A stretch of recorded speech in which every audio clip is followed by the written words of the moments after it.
Hi అండి, good morning.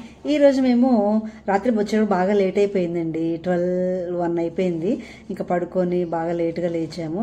Food prepare చేసుకొని, ఇది ఎయిర్బిఎన్బి కదా, చక్కగా ఫుడ్ ప్రిపేర్ చేసుకొని తినేసి బయలుదేరామన్నమాట.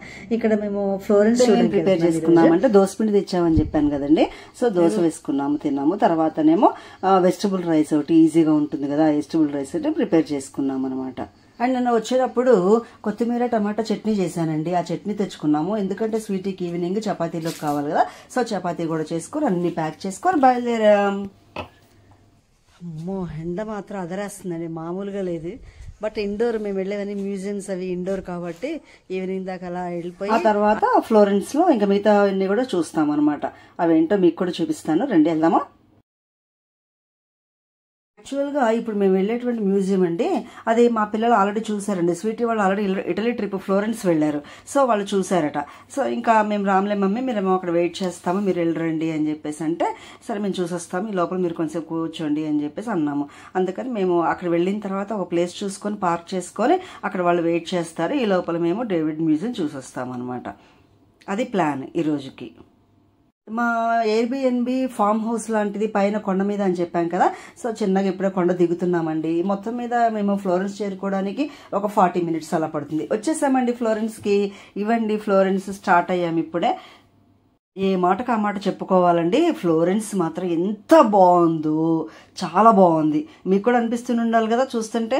అసలు ఆ ఓల్డ్ స్ట్రక్చర్స్ అనమాట అవన్నీ కూడా, అప్పటి నుంచి ఈ రోజు కూడా ప్రిజర్వ్ చేసి వాటిని ఇంత జాగ్రత్తగా కాపాడుకుంటున్నారు అనిపించింది. చాలా బాగుందండి. సో మా అమ్మాయి ఏమో గూగుల్ మ్యాప్ పెట్టుకొని గబగబా ముందు నడుస్తూ ఉంది, మేము వెనక తను ఫాలో అవుతా ఉన్నాం అనమాట. ఇంకా మ్యూజియం చేరుకున్నామండి. చేరుకున్న తర్వాత టికెట్స్ తీసుకున్నాం. ఒక్కో టికెట్ ఇక్కడ 16 euros. సరే టైం అయిపోయిందని ఇంకా 45 minutes ఉంది చూడండి అని చెప్పేసి ఇచ్చేసారనమాట. లేకపోతే ఎవరేమో అని చెప్పి అనుకున్నాం. మీరు ఇక్కడ ఇందులో ఒక స్టాచ్యూని చూపిస్తాను మీకు, మైకేల్ ఏంజెలో స్టాచ్యూ అనమాట. అది చూస్తే మీరు వండర్ అయిపోతారు. మేడం ఏంటి ఇలా చూపించారు అనుకుంటారు, కానీ తర్వాత చాలా వండర్ అవుతారనమాట. యాక్చువల్గా ఈ స్టాచ్యూ కథ ఏంటంటే, డేవిడ్ అని ఒక బిబ్లికల్ క్యారెక్టర్ అండి, బైబిల్లో క్యారెక్టర్ అనమాట. ఆ క్యారెక్టర్ అతను వాళ్ళ కంట్రీని సేవ్ చేశాడు. ఒక పిల్లాడు 60 years ఆ టైంలో ఉన్న పిల్లాడు తన కంట్రీని సేవ్ చేశాడు అనమాట. ఎలాగా, పాజిటివ్ థింకింగ్ తో అండ్ ఐకెన్ అనేటువంటి ఒక దానితో తన కంట్రీని ఎంత చిన్న పిల్లాడైనా కానీ సేవ్ చేశాడు. అందుకని చెప్పేసి అతన్ని స్టాచ్యూని ఈ విధంగా చెక్కడం జరిగింది. And at the same time అతను ఒక యంగ్ పర్సనాలిటీ అనమాట, చాలా బ్యూటిఫుల్ గా ఉన్నటువంటి హ్యాండ్సమ్ పర్సనాలిటీ. అందుకని చెప్పి మైకేల్ ఏంజెలో అతన్ని ఇలా చెక్కడం జరిగింది. ఇంకా స్పెషాలిటీ ఏంటో తెలుసా, అతను ఒక పెద్ద యోధుడిని ఎలా చంపాడో తెలుసా. చిన్న స్లింగ్ తీసుకొని, ఒక స్టోన్ తీసుకొని, అంటే క్యాట్ బాల్ అంటాం కదా రాళ్ళేస్తాము అలా అనమాట, అలాగా దాంతో చంపాడు అనమాట. అది ఇక్కడ వింత. అందుకని ఇప్పుడు ఇక్కడ డేవిడ్ స్టాచ్యూలో మనకి చేతిలో కనపడతాయి, స్లింగ్ ఒక చేతిలో స్టోన్ కనపడతాయి అనమాట. చూస్తున్నారా స్టాచ్యూని? ఇదేనండి ఆ డేవిడ్ స్టాచ్యూ. పైనుంచి సన్ రైజ్ పడి అలా ఆ వెలుతురు అలా వచ్చేలాగా కావాలని అలాగా స్ట్రక్చర్ ని అలా కట్టారనమాట. అక్కడ ఆ డే లైట్ పడడం కోసం అలా మధ్యలో గ్లాస్ పెట్టి డోమ్ లాగా పైన అలా కట్టారనమాట. అది ఇంత పెద్ద మ్యూజియంలో, ఇంత గొప్ప మ్యూజియంలో అంత ప్రత్యేక స్థానాన్ని ఈ స్టాచ్యూకి ఇచ్చారు.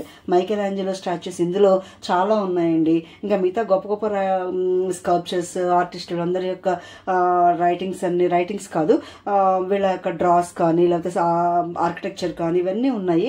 బట్ మైకేల్ ఏంజెలోవి చాలా స్పెషల్ అనమాట. అందుకని మనం దీన్ని ఇంత గొప్పగా చెప్పుకోవచ్చు.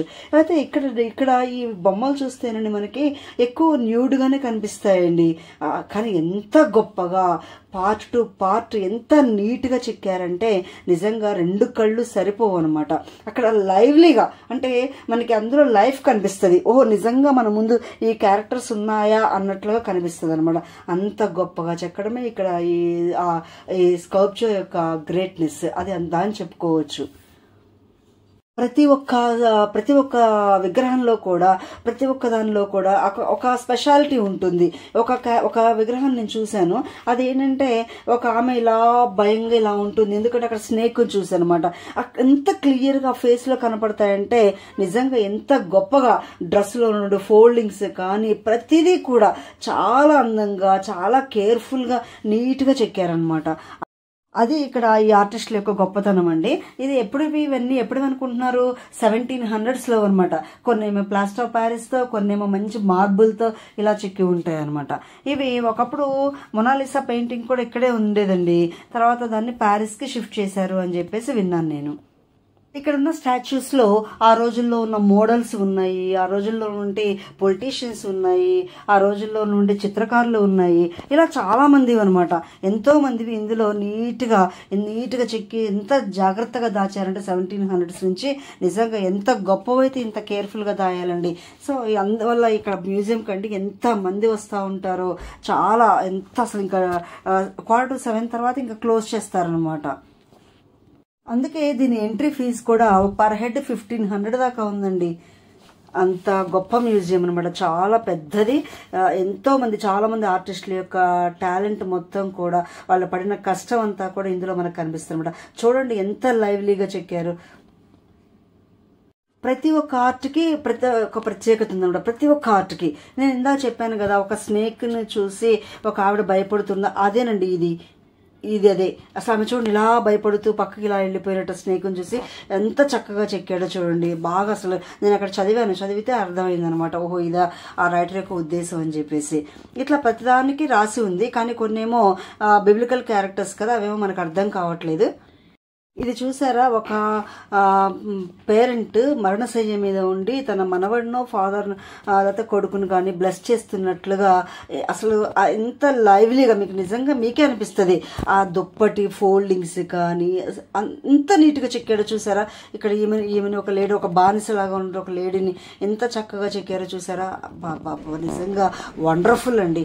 ఇవి చూస్తే మనకి కళ్ళు తిరిగిపోతాయి అనమాట. ఇక్కడ ఒక మదర్ని అవి చూడండి, ఆ మార్బుల్ మొత్తాన్ని ఎంత నీట్గా, నిజంగా మన ముందు ఒక మదర్ అక్కడ పడుకొని నిద్రపోతున్నారేమో అన్నట్లుగా. ఇవన్నీ మైకలాంజెలో ఆర్కిటెక్చర్ అండి. నిజంగా మైకలాంజెలో ఎంత గొప్పవాడు, ఎంత గొప్ప ఆర్టిస్ట్ అని చెప్పడానికి మనకి ఇవే బెస్ట్ ఎగ్జాంపుల్స్ అనమాట. ఇందులో ఇంకా ప్రత్యేకంగా చెప్పుకునేది ఏంటి, డేవిడ్ది. అందుకే దానికి అంత ప్రత్యేక స్థానాన్ని ఇచ్చారు. ఆ విగ్రహాన్ని చూస్తే మనకి గుర్తు రావాల్సింది ఏంటంటే పాజిటివ్ థింకింగ్ అనమాట. పిల్లవాడిని నేనేం చేయగలను అని భయపడకుండా అంత పెద్ద యోధుడిని ఎదిరించి దాన్ని సాధించాడు.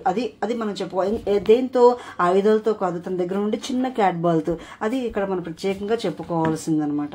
నేను నేచర్ని, ఆర్ట్ని చాలా ఇష్టపడతానండి. అందుకే నాకు ఈ మ్యూజియం అయితే పిచ్చగా నచ్చేసింది అనమాట. అసలు ఎటు చూస్తున్నా ఒక వింత, ఎటు చూస్తున్నా అసలు నిజంగా ఆర్టిస్ట్ ఎంత కష్టపడితే ఇంత నీట్గా ఇంత లైవ్లీగా తీసుకురాగలిగాడు అనిపించింది అనమాట. మీకు కూడా నచ్చిందా? వీళ్ళని నా మోడల్స్, ఆ రోజులో ఉండే మోడల్స్.